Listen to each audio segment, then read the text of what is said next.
guitarra. Muy bien. Entonces, pues buenas tardes nuevamente. Y bueno, continuando con esta serie de mensajes basados en el Evangelio según San Juan, en esta tarde nos toca comenzar con el capítulo número 12 de este libro y vamos a estar examinando los versículos 1 al 11. Les voy a estar ahí proyectando algunos pasajes por aquí en sus pantallas. Muy bien, entonces, antes de comenzar, yo quisiera poner como antecedente lo visto ya en algunas de las sesiones anteriores. En el capítulo 11 se estuvo hablando acerca de la muerte de Lázaro, de Jesús manifestándose como la resurrección y la vida, para posteriormente realizar la resurrección de Lázaro, y como resultado de todo esto, en Juan capítulo 11, versículos 53 y 54, nos dice que desde aquel día acordaron matarle. Por tanto, Jesús ya no andaba abiertamente entre los judíos, sino que se alejó de ahí a la región contigua al desierto, a una ciudad llamada Efraín. Y es aquí donde vamos a comenzar el mensaje de esta tarde.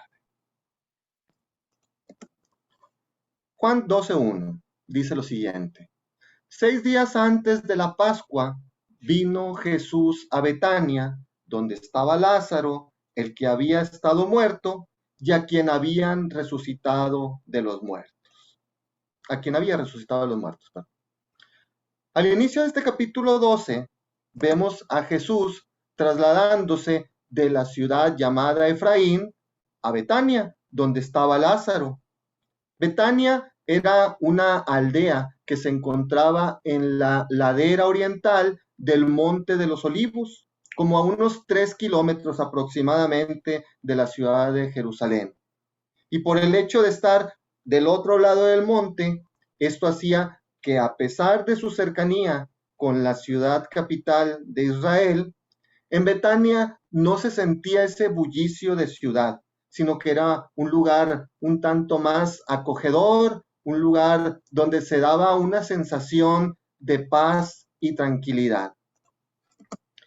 En Juan 11:1 nos dice que era Betania, la aldea de María y de Marta, su hermana. Y en Lucas 10:38 al 42, también se nos habla de estas dos mujeres. Cuando Jesús, yendo de camino, entró en una aldea y una mujer llamada Marta le recibió en su casa. Esta tenía una hermana que se llamaba María, la cual, sentándose a los pies de Jesús, oía su palabra. Pero Marta se preocupaba con muchos quehaceres y, acercándose, dijo: Señor, ¿no te da cuidado que mi hermana me deje servir sola? Dile pues que me ayude.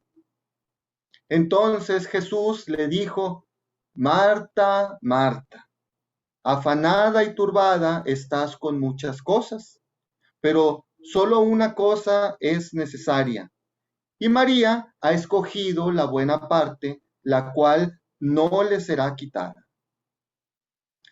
En este pasaje vemos que, aunque Marta era una mujer muy trabajadora y responsable, es decir, una joya en su vida de servicio, ella tenía la tendencia a quejarse y a no confiar en Jesús. Por otro lado, María confiaba plenamente en Cristo. Ella sabía que todas las cosas tenían su tiempo y entendía perfectamente cuándo dejar todo de lado. Realmente ella sabía morir a sí misma, por lo cual prefería estar a los pies de Jesús más que cualquier otra cosa en la vida.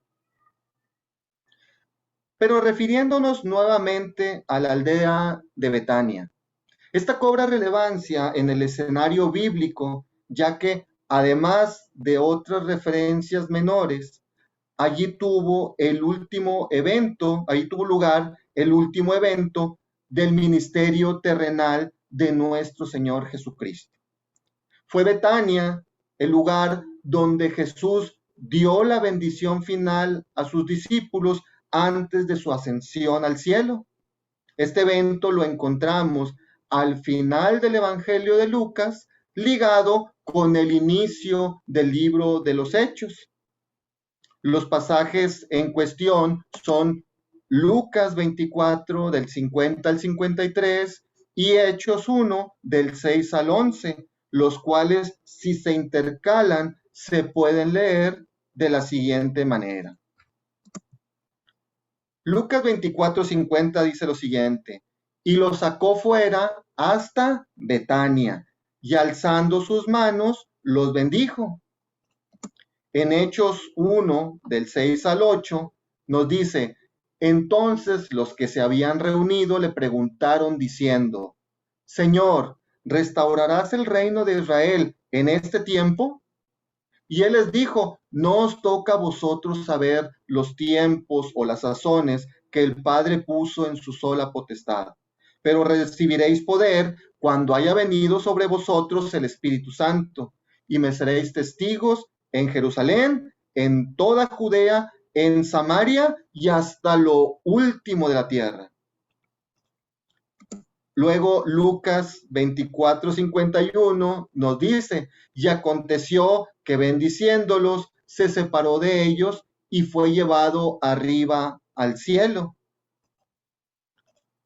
En Hechos 1 del 9 al 11 nos dice: y habiendo dicho estas cosas, viéndolo ellos, fue alzado y le recibió una nube que le ocultó de sus ojos. Y estando ellos con los ojos puestos en el cielo, entre tanto que él se iba, he aquí se pusieron junto a ellos dos varones con vestiduras blancas, los cuales también les dijeron: varones Galileos, ¿por qué estáis mirando al cielo? Este mismo Jesús que ha sido tomado de vosotros al cielo, así vendrá como le habéis visto ir al cielo. Y por último, en Lucas 24:52 al 53, dice: ellos, después de haberle adorado, volvieron a Jerusalén con gran gozo, y estaban siempre en el templo, alabando y bendiciendo a Dios. Amén. Entonces, como pudimos confirmar en estos pasajes, fue en esta aldea de Betania donde Jesús ascendió al cielo, es decir, tuvo su último evento de su ministerio terrenal. Pasemos a Juan 12:2, que nos dice: y le hicieron allí una cena, y Marta servía, y Lázaro era uno de los que estaban sentados a la mesa con él. Mientras los principales líderes judíos estaban buscando la manera de matar a Jesús, este se encontraba en Betania con sus amigos, los cuales le estaban honrando con una fiesta. Referente a este mismo hecho, en Mateo 26:6 nos dice que estaba Jesús en Betania, en casa de Simón el leproso. Realmente no sabemos quién haya sido Simón el leproso, pero muy seguramente el Señor lo había sanado, porque los judíos nunca hubieran participado de un banquete en la casa de un leproso. Aquí también vemos que a pesar de que no era la casa de Marta y María, el pasaje nos indica que Marta servía la comida a los que allí se encontraban. Pero en esta ocasión no vemos a Jesús diciéndole: afanada y turbada estás con muchas cosas. Para este entonces, Marta ya había aprendido el secreto de dejar que Cristo controlara su vida de servicio. Juan 12:3 dice: entonces María tomó una libra de perfume de nardo puro, de mucho precio, y ungió los pies de Jesús, y los enjugó con sus cabellos, y la casa se llenó del olor del perfume. Este acto de amor, devoción y adoración de María fue totalmente aceptado por Cristo. De los versículos 2 y 3 que acabamos de leer, así como en otras referencias a Marta y María, las Sagradas Escrituras nos presentan una bella ilustración de estas dos mujeres. A Marta siempre se le ve sirviendo, por lo que Marta representa el trabajo para la obra de Cristo.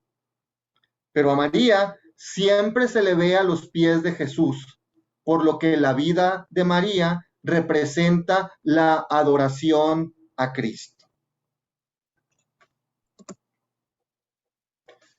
Versículos 4 y 5 de Juan 12. Dice lo siguiente. Y dijo uno de sus discípulos, Judas Iscariote, hijo de Simón, el que le había de entregar. ¿Por qué no fue este perfume vendido por 300 denarios y dado a los pobres? Para entender un poco más el contexto de este pasaje, debes de saber que en los tiempos de Jesús, un denario representaba el salario diario de un jornalero. Y el perfume usado por María hubiera costado casi un año de salario para un obrero común. Realmente ese perfume era bastante costoso. Pero a María no le importó el costo de su devoción. Lo guardó y lo utilizó para ungir a Cristo, para mostrarle su adoración como Rey y Señor. María podía haber usado este perfume en su hermano Lázaro cuando éste había muerto, pero ella había guardado lo mejor para Cristo. Pero hay algo importante que debes entender de esta enseñanza, y es que donde quiera que se encuentra un creyente entregado y dispuesto a mostrar su amor para Cristo, siempre va a haber un crítico que se queje de él. Siempre. Pero si tú te encuentras con tus ojos puestos en Cristo, nada ni nadie te podrá parar en tu devoción y vida de servicio para el Señor. Nada. El pasaje paralelo a Juan 12, 4 y 5, que se encuentra en Mateo 26, 8 y 9, nos aclara más de este evento y nos dice, al ver esto, los discípulos se enojaron diciendo, ¿para qué este desperdicio? Porque esto podía haberse vendido a gran precio y haberse dado a los pobres. Es un hecho definitivo. El acto de amor y devoción de María fue aceptado por Cristo, pero criticado no solamente por Judas, sino también por los demás discípulos. Similar a esto, en nuestros días se pueden escuchar voces que dicen, ¿por qué gastar tanto tiempo y dinero en una campaña evangelística? O ¿para qué gastar tanto en la obra misionera? O también, ¿verdad que la Biblia no habla nada acerca de dar el diezmo? No, realmente no habla de dar el diezmo, sino los diezmos. La Biblia habla en plural, no un diezmo, los diezmos, varios diezmos. Hay una lamentable realidad, que la gran mayoría de los que critican o se quejan dentro de la iglesia son los que menos hacen y menos ofrendan para la obra de Dios. Pero lo más triste de ver aquí en este pasaje de Mateo 26, 8 y 9 es cómo los otros discípulos de Cristo estuvieron también de acuerdo con Judas andando en el consejo de malos, contrario a lo que dice el Salmo 1:1. Bienaventurado el que no anduvo en consejo de malos. Mi maestro de la Biblia me enseñó que la caída de un creyente nunca es repentina, sino que la caída siempre va siendo gradual, permitiendo pequeñas cosas y luego cosas más grandes. Y es factible que el apóstol Pedro hubiera sido partícipe de este consejo de Judas, ya que un poco de tiempo más adelante, después de que Jesús fue apresado, encontramos la escena donde los siervos y los alguaciles encienden un fuego en el patio del sumo sacerdote. Y Juan 18:18 nos muestra a Pedro en el camino de los pecadores cuando dice: y también con ellos estaba Pedro en pie calentándose. Y Lucas 22:55 nos lo muestra ya sentado en la silla de los escarnecedores, diciendo: y Pedro se sentó también con ellos. Y bueno, después de esto es cuando Pedro eventualmente llegaría a negar no una, sino 3 veces al Señor. Pero en este punto tenemos que ser muy cuidadosos, ya que podemos tomar una actitud o tendencia a juzgar a otros. Y el que los cristianos se juzguen unos a otros es un asunto peligrosísimo, porque ese juicio siempre regresa sobre nuestras cabezas. En Mateo 7:1 y 2 nos advierte: no juzguéis para que no seáis juzgados, porque con el juicio con que juzgáis seréis juzgados, y con la medida que medís os será medido. Realmente, lo que debemos entender con claridad es lo que dice Romanos 15:4. Dice: porque las cosas que se escribieron antes para nuestra enseñanza se escribieron. Entonces, al hablar estas cosas del apóstol Pedro, es solamente para que aprendamos de su experiencia, no para jactarnos o vivir una vida llena de pecado, ya que a pesar de todas estas cosas que el apóstol Pedro dijo e hizo, su arrepentimiento y entrega posteriores fueron tales que él fue constituido un campeón del Señor. De nuestra parte, más bien debemos hacer como dice 1 Corintios 11:31. Si pues nos examinásemos a nosotros mismos, no seríamos juzgados.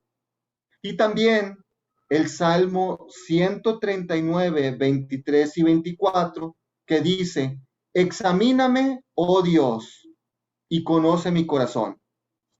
Pruébame y conoce mis pensamientos, y ve si hay en mí camino de perversidad, y guíame en el camino eterno.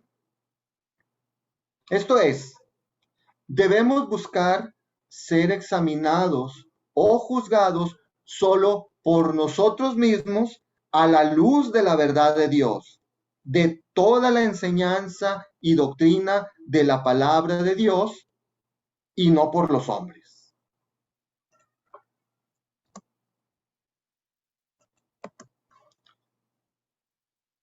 Juan 12:6 dice lo siguiente: pero dijo esto no porque se cuidara de los pobres, sino porque era ladrón, y teniendo la bolsa, sustraía de lo que se echaba en ella.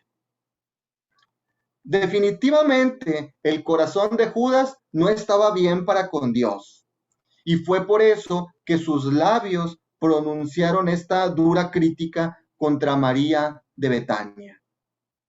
Pero en este pasaje, Juan explica la condición en la que se encontraba Judas y dice que era ladrón y quería el dinero para sí mismo. Aquí la palabra sustraía significa que sacaba y se apoderaba del dinero que había en la bolsa del tesoro de Jesús y los apóstoles. Juan 12:7 dice lo siguiente: entonces Jesús dijo, déjala, para el día de mi sepultura ha guardado esto. En 1 Juan 2:1 nos dice que abogado tenemos para con el Padre, a Jesucristo el justo. Y también el pasaje paralelo de Juan 12:7 en Marcos 14:6 vemos el actuar de Cristo, nuestro abogado, defendiendo y vindicando a María al decir, dejadla, ¿por qué la molestáis? Buena obra me ha hecho. Entonces, debido a lo anterior, nosotros no debiéramos temer en nuestra entrega y devoción a Cristo, sabiendo que si Dios es por nosotros, ¿quién contra nosotros? Como dice Romanos 8:31. Mira, hay algo que debes saber, y es que cuando estemos ministrando ante Dios o cuando estemos defendiendo a Dios, debemos esperar todo tipo de oposición, la cual puede venir con mucha sutileza, pero con toda la malicia de Satanás. Pero también hay algo importante que debes recordar, que Jesús, con su muerte, sepultura y resurrección, venció al que tenía el imperio de la muerte. En el Antiguo Testamento tenemos otra referencia de Cristo abogando por los creyentes. En Zacarías capítulo 3 y versículos 1 y 2, el profeta Zacarías nos dice lo siguiente: me mostró al sumo sacerdote Josué, el cual estaba delante del ángel de Jehová, y Satanás estaba a su mano derecha para acusarle. Y dijo Jehová a Satanás, Jehová te reprenda, oh Satanás. Jehová, que ha escogido a Jerusalén, te reprenda. ¿No es este un tizón arrebatado del incendio? Bueno, realmente toda alma convertida a Cristo es un tizón arrebatado del fuego por el milagro de la gracia gratuita de Dios para con todos los hombres. Por lo tanto, esa alma no será dejada como presa de Satanás, ni tú ni yo que le hemos entregado nuestras vidas a Cristo. Un ejemplo un tanto más literal de este punto lo tenemos en la historia del gran evangelista John Wesley, en quien quedó una impresión indeleble cuando éste tenía tan solo 5 años de edad. Eran pasadas las 11 de la noche del 9 de febrero de 1709, cuando el techo de la rectoría donde él vivía se incendió. Las chispas comenzaron a caer sobre las camas de sus hermanos, y los gritos en la calle de ¡fuego! ¡Fuego! Despertaron a la familia Wesley, quienes lograron sacar a todos sus hijos de la casa, excepto a John, que quedó varado en un piso superior.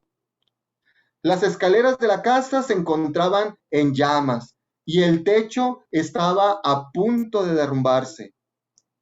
Y fue bajo estas condiciones que John Wesley fue sacado a través de una ventana por un creyente parado sobre los hombros de otro hombre. De esta manera, John se salvó de morir quemado, rescatado apenas unos momentos antes de que el techo se desplomara estrepitosamente. Tiempo después, Durante un avivamiento espiritual, tanto John como su hermano Charles fueron convencidos por Dios de que habían sido salvados del fuego tanto físico como espiritual, con el propósito de evangelizar y ganar la Gran Bretaña para Cristo. John se veía a sí mismo como un tizón arrebatado del incendio, y esto quedó plasmado en una pintura del artista George Berthiaume, donde quedó la inscripción del libro de Zacarías 3:2. ¿No es este un tizón arrebatado del incendio? Bueno, eso quedó ahí en el idioma inglés. Is not this a brand? Look out of the fire. Bueno, así como John Wesley hizo la buena obra, el Señor ha dado testimonio de ello hasta nuestros días. Así también Cristo mismo dio testimonio de María, quien al ungir a Jesús con aquel costoso perfume, el Señor dijo de ella: buena obra me ha hecho. Vayamos a Juan 12:8. Porque a los pobres siempre los tendréis con vosotros, mas a mí no siempre me tendréis. Aquí vemos que en los tiempos de Cristo ya existía la pobreza. No era algo nuevo. Incluso el mismo Cristo era pobre, socioeconómicamente hablando. Y hoy podemos ver que desde aquel tiempo hasta ahora, pasando por el Imperio Romano, los griegos, la Edad Media, el Renacimiento, la Revolución Industrial, el comunismo, la revolución tecnológica de nuestros días, etcétera, con todas sus diversas formas de gobierno, emperadores, reyes, feudales, burgueses, religiosos, revolucionarios, capitalistas, socialistas, etcétera, etcétera, etcétera, ninguno ha podido ni podrá acabar con la pobreza humana, ya que ésta siempre va ligada a la avaricia y a la ambición de poder. En resumen, al pecado del ser humano. Entonces, realmente Cristo no vino a resolver el problema de la pobreza humana. Nuevamente aclaro, socioeconómicamente hablando, sino vino a resolver el problema de la pobreza o ruina espiritual que hace vivir al hombre en miseria espiritual por causa de su pecado. Él vino realmente a resolver el problema del pecado. Pero Pablo decía en 1 Corintios 1, 4 y 5, gracias doy a mi Dios siempre por vosotros, por la gracia de Dios que os fue dada en Cristo Jesús, porque en todas las cosas fuisteis enriquecidos en él, en toda palabra y en toda ciencia. Así que todos aquellos que hemos recibido a Cristo hemos sido enriquecidos espiritualmente al ser hechos partícipes de los dones celestiales. Por lo que debemos entender que el pasaje de Juan 12:8 no menosprecia la pobreza humana, sino que lo que busca es enfatizar la importancia de Cristo en la vida del hombre, en todas las edades, incluyendo la nuestra.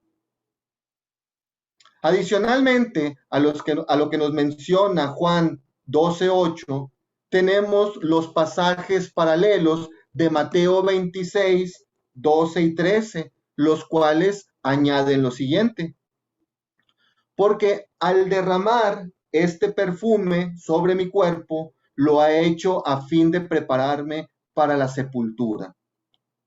De cierto os digo que donde quiera que se predique este evangelio en todo el mundo, también se contará lo que ésta ha hecho para memoria de ella. Aquí vemos que el ejemplo de devoción de María de Betania es uno que nosotros también debiéramos seguir. Ella dio lo mejor de sí para Cristo. Lo dio con toda generosidad. Lo dio a pesar de las críticas y lo dio con todo su amor y devoción. Y vemos que Cristo la honró por su adoración y la defendió de los ataques orquestados por Satanás.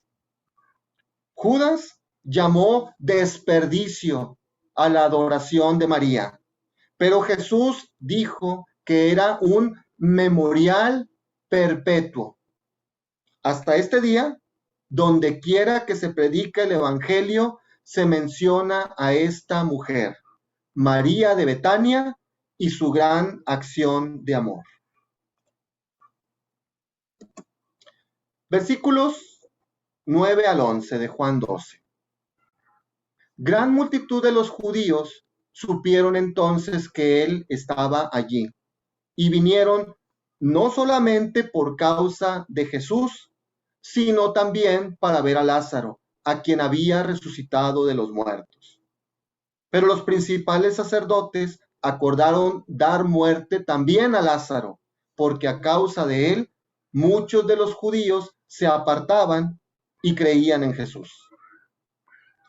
Los principales sacerdotes judíos no solo querían matar a Jesús, sino también vemos ahora que querían matar a Lázaro, en quien se había manifestado el milagro de la resurrección.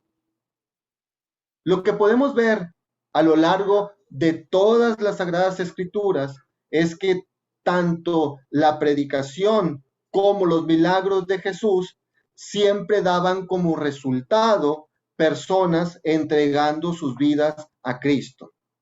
Por ejemplo, en las bodas de Caná de Galilea, en Juan 2:11, dice: este principio de señales hizo Jesús en Caná de Galilea y manifestó su gloria, y sus discípulos creyeron en él. Cuando Jesús estaba con la mujer samaritana, en Juan 4, versículo 39, dice: y muchos de los samaritanos de aquella ciudad creyeron en él, por la palabra de la mujer que daba testimonio diciendo: me dijo todo lo que he hecho. Después de la alimentación de los 5,000, en Juan 7:31, dice: y muchos de la multitud creyeron en él y decían: el Cristo cuando venga hará más señales que las que éste hace. También al declararse ante los judíos como el yo soy del Antiguo Testamento, en Juan 8:30, dice: hablando él estas cosas, muchos creyeron en él. Y también al declararles en Juan 11:30, yo y el Padre uno somos, en Juan 11:42 nos dice: y muchos creyeron en él allí. Pero déjame hacerte una pregunta. ¿Y qué es referente a ti en esta tarde? ¿Tú eres de aquellos que quieren dar muerte a los milagros de Jesús y levantas tu puño en su contra para que la gente no crea? ¿O eres como María de Betania, que con su entrega y devoción da lo mejor de su vida para la gloria y honra de Cristo? Si tú optas por esta segunda opción, yo quiero invitarte en esta tarde a que me acompañes a hacer una oración de consagración a Cristo. Y así como María de Betania, poder estar a los pies de Jesús por toda la eternidad. Les voy a pedir que me acompañen haciendo una oración. Vamos a inclinar nuestros rostros, ¿sí? Bendito Padre, en esta tarde tú has estado hablando a mi corazón a través de la vida de María de Betania.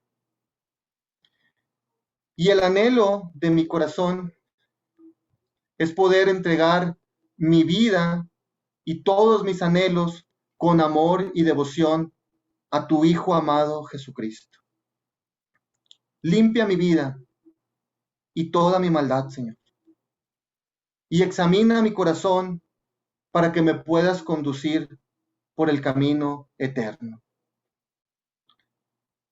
Yo te consagro nuevamente mi vida a ti en esta tarde y ayúdame a poder tener siempre un corazón doblado delante de mi Rey y Señor Jesucristo.